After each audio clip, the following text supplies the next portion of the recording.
जानते हो माया क्या होती है? भैया आप जानते हो माया? नहीं? माया किसे कहते हैं? माया जो है नहीं पर दिखाई दे उसे माया कहते हैं। जो है नहीं, जो है, बोलो, जो जो है नहीं पर दिखे वो माया है। बताओ वो क्या है? आप बताओ वो क्या है जो है नहीं पर दिखती है या दिखता है? आप बताओ।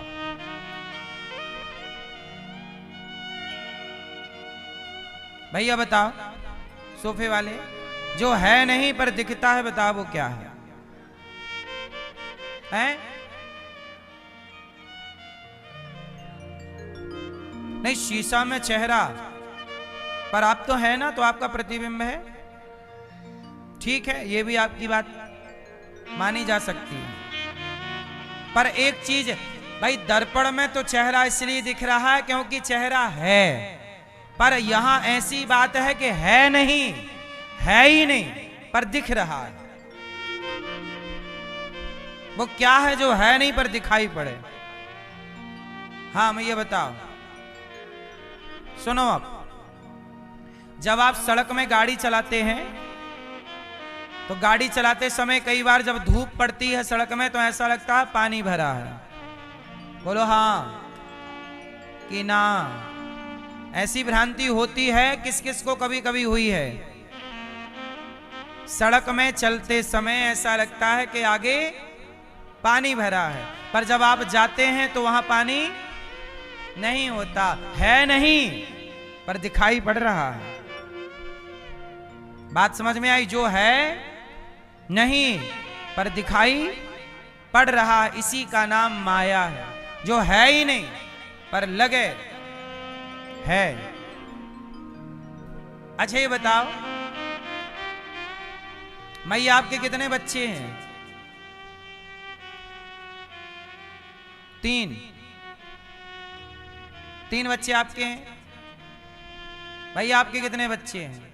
2 आपके हैं? कंफर्म?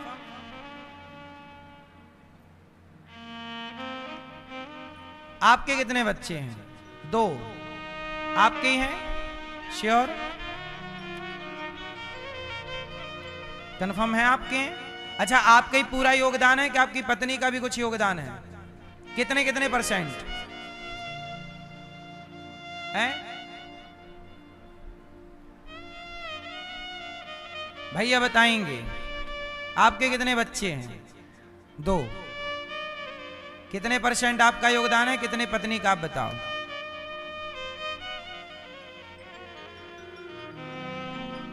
बोलो, नहीं बताएंगे?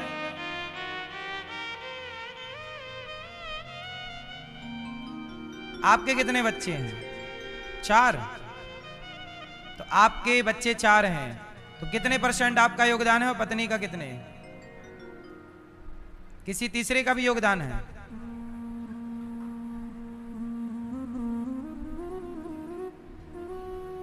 हाँ, कई बार आप लोग कहते हैं कि ये बेटा मेरा है, ये बेटी मेरी है, ये मेरा बेटा है, मेरा योगदान है, मेरी पत्नी का योगदान है। लेकिन जितना योगदान माता पिता का होता है संतान में, आपसे कई गुना ज्यादा योगदान भगवान का है जो मां के पेट में उस बच्चे की रचना की है। अच्छा, आपके बच्चे की रचना मां ने की, बाप ने की कि भगवान ने की? बच्चे की रचना माता ने की, पिता ने की कि परमात्मा ने की? तो कितने लोग हो गए? 3 हो गए। मतलब एक बच्चे में 3 लोगों का योगदान है। कुछ योगदान मां का है, कुछ योगदान पिता का, और इन दोनों से ज्यादा योगदान। आप कितने लोग मेरी बात से सहमत हैं? ईश्वर का योगदान है कि नहीं? अच्छा एक बात बताओ, ईश्वर का योगदान मां के योगदान से ज्यादा है कि कम? अच्छा, ईश्वर का योगदान पिता के योगदान से ज्यादा है कि कम? भैया आपके बेटों में आपका योगदान ज्यादा है कि भगवान का? बोलो, भगवान का। अच्छा ये बताओ, बेटा आपका है कि भगवान का है? जोर से, जोर से सब लोग बोलो। भगवान के। लेकिन आप लोग क्या कह रहे हैं? मेरे बेटे 2 हैं, मेरे 3 हैं, मेरे 4 हैं, मेरा 1।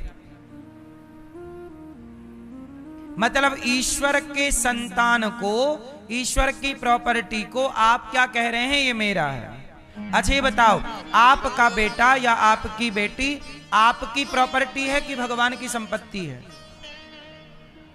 सही बताना, बिल्कुल सीधी बात बताओ, सही साफ बात। किसकी प्रॉपर्टी है वो?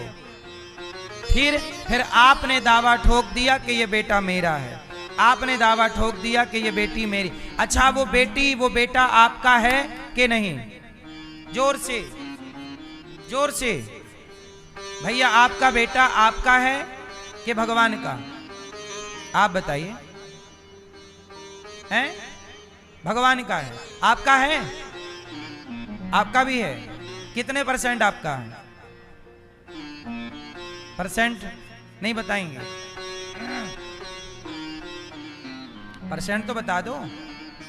50% आप, 70 बाप, 10 हैं, 10 50 10% आपका योगदान है। और पत्नी का 10, पत्नी का 20 हो गया। 80% भगवान का। तो फिर भी तो ईश्वर का नंबर ज्यादा है, तो वो संपत्ति किसकी हुई? भाई जिसका शेयर 80% भी होगा तो मालिक वही ना कहलाएगा। 20% वाला तो मालिक नहीं हो सकता। सही है गलत है? तो बताओ, आपके बेटा आपका कहलाया कि भगवान का? तो फिर आपने क्या दावा ठोका? मेरा है। जो आपका है नहीं उसे आप अपना कह रहे हैं। अरे बेटा और बेटी तो इसलिए कहता हूं, भगवान की संपत्ति है तो सौंप दो प्रभु। ये बेटा आपका, ये बेटी आपकी, ये परिवार आपका, ये व्यापार आपका, सब कुछ सौंप दो। अरे बेटा बेटी छोड़ दो। क्या ये शरीर आपका है? देहेष्ठिमांस रुद्रे विमतिम त्यजत्वम जाया सुतादिषु सदा ममताम विमुंच भी आएगा। ये बताओ, ये बताओ, ये शरीर आपका है? किसका है? तो जब ये शरीर ही आपका नहीं है तो भला और क्या आपका हो सकता? ये आंखें आपकी हैं?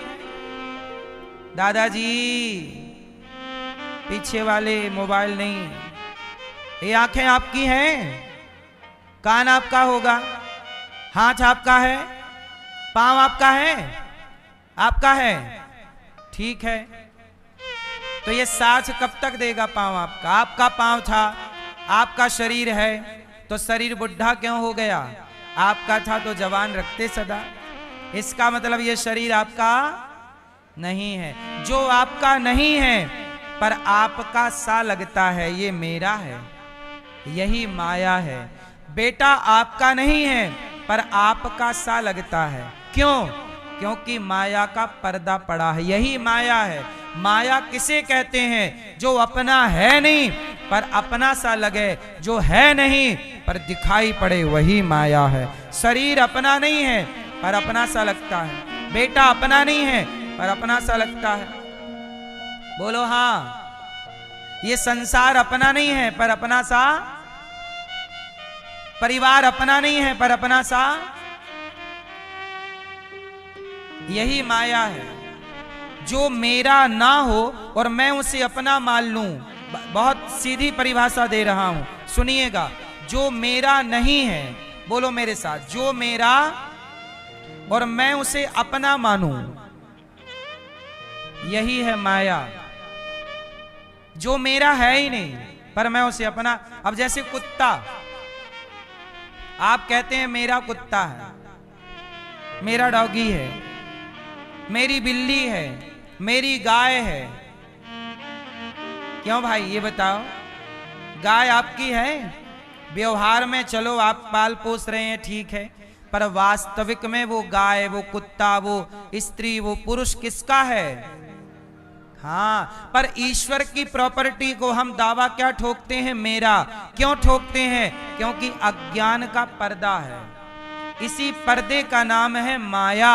यही पर्दा अज्ञान का हट जाए तो माया का पर्दा हटेगा। तो फिर माया का पर्दा हटते ही आपको हर जगह माधव ही माधव नजर आएंगे, भगवान ही भगवान नजर आएंगे। और जब तक माया का पर्दा पड़ा है लोग कहते हैं मेरा मेरा। ओ मोबाइल वाली मैया, नहीं समझना, विषय थोड़ा कठिन है, इसलिए आप लोग मोबाइल, अरे क्या समझा रहे हैं, चलो मोबाइल चला लेते हैं। बात सही है, तुम्हारी खोपड़ी के बस का है ही नहीं ये सब विषय, तुम्हारी बुद्धि में घुसेगा नहीं जल्दी। इसलिए सत्संग रेगुलर करोगे तब जान पाओगे माया क्या है, जीव क्या है, ब्रह्म क्या है, आत्मा क्या है, परमात्मा क्या है। इन सब का ज्ञान यदि आपको नहीं हुआ तो कथाएं मैं सीधी सीधी सुना भी दूं तो जल्दी आपको समझ में नहीं आएंगी, क्योंकि सरल कितना भी सुनाऊं कुछ तो कठिन रहेगा ही। और जब कठिन चीज समझ लोगे तो हर चीज क्या हो जाएगी, सरल। तो मैंने अभी आपको क्या समझा दिया कम शब्दों में, माया किसे कहते हैं। मैया बताओ माया किसे कहते हैं, मोबाइल वाली मैया बताओ माया किसे कहते हैं। नहीं है?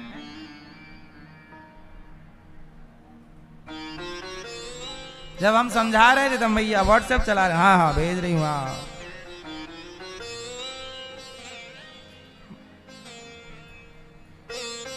इसलिए कहते हैं कथा को चित्त लगाकर, मन लगाकर एक एक शब्द सुनने का है। अब सुनो, तो माया तो भक्ति माता है, भक्ति स्त्री है और ज्ञान पुरुष है। अच्छा माया क्या है, पुरुष की स्त्री, जोर से, माया पुरुष है कि स्त्रीलिंग है, स्त्री है। अच्छा स्त्री कभी स्त्री पर मोहित नहीं होती, इसलिए जो ज्ञानी होगा, ज्ञान पुरुष है, तो ज्ञानी पर माया का प्रभाव पड़ता है, क्योंकि माया स्त्री ज्ञानी पुरुष, तो स्त्री पुरुष पर तो मोहित हो जाएगी, पर माया का प्रभाव कभी भक्त पर नहीं पड़ता, क्योंकि भक्ति स्त्री है और माया भी स्त्री है। माया का प्रभाव किस पर नहीं पड़ेगा, भक्त पर। माया का प्रभाव किस पर नहीं पड़ेगा, जोर से, क्योंकि भक्ति स्त्री है, पुरुष नहीं। अच्छा ये बताओ मैया स्त्रियां स्त्रियों पर मोहित होती हैं क्या, स्त्रियां कभी स्त्रियों पर मोहित नहीं होती। इसलिए माया भी स्त्री और भक्ति भी स्त्री, इसलिए जो भक्ति करेगा उस पर माया का प्रभाव नहीं पड़ेगा, और जो घमंडी होगा, अहंकारी होगा, उस पर माया का प्रभाव पड़ेगा, क्योंकि अहंकार पुरुष है और स्त्री का प्रभाव पुरुष पर पड़ता है, स्त्री पर नहीं। अच्छा बताओ अहंकार स्त्री है कि पुरुष है, अहंकार, हाँ अहंकार पुल्लिंग है, अहंकार कौन है, पुरुष है। इसलिए माया, लोक मम माया, गीता में भगवान ने कहा मेरी माया बड़ी प्रबल है, किसे कब पकड़ ले कोई नहीं जानता। अच्छा माया किसे कहते हैं, आप लोग केवल पैसे को माया समझते हैं, जबकि बेटा भी माया, बेटी भी माया, परिवार भी माया। संसार में हमने जहां जहां मन लगाया है वो हमारा है ही नहीं, जो हमारा नहीं है हम उसमें मन लगाए, यही माया है। अच्छा बताओ इस संसार में मेरा क्या है, आपका क्या है, दादाजी बताओ इस जगत में आपका क्या है, कोई एक चीज बताइए जो आपकी है, जो पूरी दावे से कह सको ये मेरी है, बताओ कौन आपका, जोर से, कोई नहीं। तो जब कोई आपका है ही नहीं तो क्यों पीछे पड़े हो जगत के, इतना ही जान लो बस।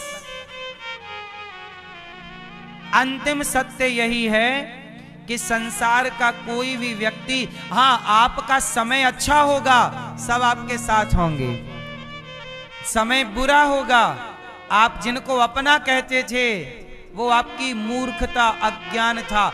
उदाहरण दे रहा हूं मैं, बंगाल में ममता मैया 15 साल मुख्यमंत्री रहीं और जब वो मुख्यमंत्री रहीं तब सारे विधायक उनके साथ थे, और आज जब वो हार गईं तो हार में उनके दुख में उनके अपनों ने भी साथ छोड़ दिया कि नहीं। इसका मतलब क्या हुआ, जब तक आप सफल होंगे पैसा होगा, दुनिया आपके साथ है। आप असफल होंगे तो आपके अपने भी आपसे, जिनको ममता मैया ने टिकट देके जिताया वो भी भाग गए। बोलो हाँ। ये मैं केवल ये समझाने के लिए कह रहा हूं कि जिनको आप अपना, ममता मैया जितना कहती थी विधायक मेरा मेरा मेरा, काश ममता मैया ने ये कहा होता कि गोविंद मेरो है, गोपाल मेरो है, भगवान मेरे हैं, तो भगवान साथ ना छोड़ते। इसलिए कहा कि संसार में कौन आपका, ना विधायक आपका, ना सांसद आपका, ना बेटा आपका, ना बेटी आपकी, यदि आपका कोई है तो मेरे तो गिरधर गोपाल, दूसरों ना। जगत धोखेबाज है। हर पार्टी के नेता ने अपनी अपनी, कितनी पार्टियों को आपने हमने देखा एक दूसरे को धोखा देके भाग जाते हैं। बोलो हाँ। जगत धोखेबाज है। अरे और की तो छोड़ो, जिस बेटे को माँ मालिश करती है, जिस बेटे का मलमूत्र धोती है, वह बेटा भी जवान होकर कई बार अपनी माँ को धोखा देके भाग जाता है। ये बात सही है कि गलत है? बोलो। अभी गौरी गोपाल आश्रम में यहां पर 315 माताएं रहती हैं। अभी कुछ दिन पहले हमारी एक माँ हॉस्पिटल चली गई। हॉस्पिटल में वेंटिलेटर लगा, उनको आखिरी सांसें चल रही थीं। डॉक्टर ने कहा कि जाओ, 7 दिन तक हम लोगों ने हॉस्पिटल में रखा। डॉक्टर ने कह दिया कि अब तो ठीक है, पहले से स्वास्थ्य ठीक है, पर अब इनकी सांसें कुछ दिन की हैं। अब इनकी आखिरी टाइम आ गया ना, सांसें कुछ दिन की। तो हमने माँ के बेटों को फोन लगाया, 3 बेटे हैं माँ के, तीनों को फोन लगाया कि भैया तुम्हारी माँ को डॉक्टर ने कह दिया है कि अब अंतिम चल रहा है, कुछ दिन की माता। आपका परिवार आपका साथ शमशान तक ही तो देगा। बताओ, आप मरोगे तो शमशान तक ही तो परिवार के लोग जाएंगे। शमशान के आगे की यात्रा में आपका परिवार आपका साथ ना देगा। उस यात्रा में जो आपने भक्ति की होगी, जो आपने पुण्य किया होगा, वही पुण्य, भगवान का चिंतन किया होगा तो भगवान आपके संगी साथी बनेंगे, पुण्य आपका साथ देगा। जरा सोचिएगा कि चिता से जलने के बाद की यात्रा में कौन आपका है। चिता से पहले तक तो फिर भी लोग आएंगे, हाल चाल पूछेंगे। इसलिए मेरी माँ, संसार अच्छा है कि बुरा मुझे नहीं पता, लेकिन मैं ये समझता हूं कि मुझे संसार में उलझना नहीं है। मैं क्यों झूठी तसल्ली दिलाऊं अपने मन को, क्यों कहूं कि ये मेरी अंतरात्मा नहीं स्वीकार करती। मुझे लगता है संसार में कोई अपना नहीं है। हो सकता है मैं इतने माओ का ये दर्द देख देख के, हो सकता है मेरी भावना ऐसी हो गई हो, लेकिन बताओ, मेरा मानना, मेरा ये मानना, आप लोग जरा बताइए, हो सकता है मैं गलत हूं। मैं एक सलाह आपसे लेना चाहता हूं, आप मुझे एक सलाह दीजिए। बताइए, इस संसार को मैं अपना मानूं कि ना मानूं? उत्तर दीजिए। आपसे उत्तर चाहता हूं मैं। बताइए, आप मेरे बड़े हैं, माता हैं, पिता हैं, बताओ, मैं इस जगत को अपना मानूं कि जगन्नाथ को अपना मानूं? उत्तर दीजिए, मैं किसे अपना मानूं? तो बस आप भी जगत को अपना ना मानिएगा। मैं तो मान चुका हूं। मैं संसार को देखता हूं, रोज देखता हूं। मेरे पास रोज कोई ना कोई माँ आती है, मैं उन माँओं की पीड़ा देखता हूँ, उनकी औलादों का व्यवहार देखता हूँ। अभी 2-3 दिन पहले यहाँ पर एक बेटी अपनी माँ को छोड़कर चली गई। उसके 2 दिन पहले भी एक बेटी अपनी माँ को छोड़कर चली गई। संसार का ये कष्ट देखते देखते देखते देखते सब चीजें ना अंदर भर जाती हैं। अब आप समझ नहीं सकते, जिस माँ ने बच्चे को नहलाया हो, मलमूत्र धोया हो, आज वो बेटा अपनी मरती हुई माँ को देखना नहीं चाहते। क्या गुजर रही होगी उस माँ के अंदर कि बेटा मैं मर रही हूं, आखिरी सांसें तू देखने भी नहीं आ रहा है। ऐसी क्या गलती की होगी माँ ने कि जिस गलती की सजा बेटे अपनी माँ को दे रहे हैं। इससे बड़ा कोई पाप हो सकता है भैया? बोलो, इससे बड़ी कोई इंसानियत की हत्या हो सकती है? उत्तर दो। लेकिन आज का व्यक्ति अपने इंसानियत की हत्या कर रहा है। फिर वही बात कि अपने भीतर के ईमान को मार रहा है, अपने भीतर के राम का गला दबा रहा है। क्या राम जैसा बेटा ऐसा कर सकता है कि मां मर रही हो और मैं जाऊंगा भी नहीं देखने? ना, चलो लेने ना आते बेटा, अपनी मां को देखने तो आ जाते। जब तुम्हारी मां मरेगी किस मुंह से रोओगे तुम? इन आंखों से जब तुम आंसू बहाओगे तो लोग देख के इन आंसुओं को क्या कहेंगे? इसलिए कहता हूं, जगत बहुत अच्छा होगा किसी के लिए, पर मेरे लिए तो जगन्नाथ ही सबसे अच्छे हैं। मेरे तो गिरधर गोपाल दूसरों ना। इसलिए कहता हूं कि गौरी गोपाल में रह रही माओ के आप भी बेटा बनिएगा और कल का भोजन माओ को आप जरूर कराइएगा। हम तो आपसे भिक्षा मांग मांग कर माओ को भोजन, नाश्ता, दवाई जरूरत, अब गर्मी पड़ रही है, सभी माओ को हर वो चीज देनी होती है। गर्मी पड़ रही है, ग्लूकोज देना होता है। सभी माओ के लिए समय पर साबुन, मंजन, ब्रश, तेल, ये सब रोजमर्रा की चीजें हैं। आप सभी माओ को भोजन भी देंगे तो अच्छा होगा कि चलो आपने पुरुषोत्तम माह में माओ को भोजन, नाश्ता जरूर। जब अपनों ने साथ नहीं दिया तो आप में से किसी को तो साथ देना होगा ना। गौरी गोपाल आश्रम में यहां पर मैं एक विद्यालय बनाने जा रहा हूं भैया। मैं एक कक्षा 1 से लेकर 12वीं तक एक विद्यालय बनाने जा रहा हूं। एक ऐसा विद्यालय जहां कक्षा 1 से लेकर 12वीं तक बच्चे पढ़ेंगे और निःशुल्क पढ़ेंगे, और शिक्षा नहीं, केवल शिक्षा नहीं, शिक्षा भी और संस्कार भी पाएंगे बच्चे, सनातन का संस्कार। जहां बच्चे, ये देखो विद्यालय का काम चालू हो गया है, टीवी पर आप देखिए, ये गौरी गोपाल विद्यालय का काम चालू हो गया है, जहां लगभग 5 से 7 हजार बच्चे पढ़ेंगे और निःशुल्क पढ़ेंगे। सीबीएसई बोर्ड की शिक्षा, और केवल शिक्षा नहीं, संस्कार।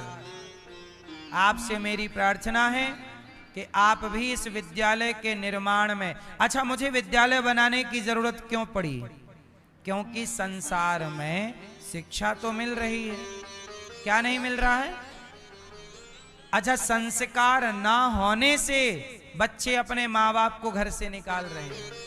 मैं चाहता हूं कि मैं ऐसी शिक्षा दूं कि शिक्षा भी मिल जाए, डॉक्टर, इंजीनियर, एडवोकेट भी बन जाए बच्चा, और साथ में संस्कारी भी रहे।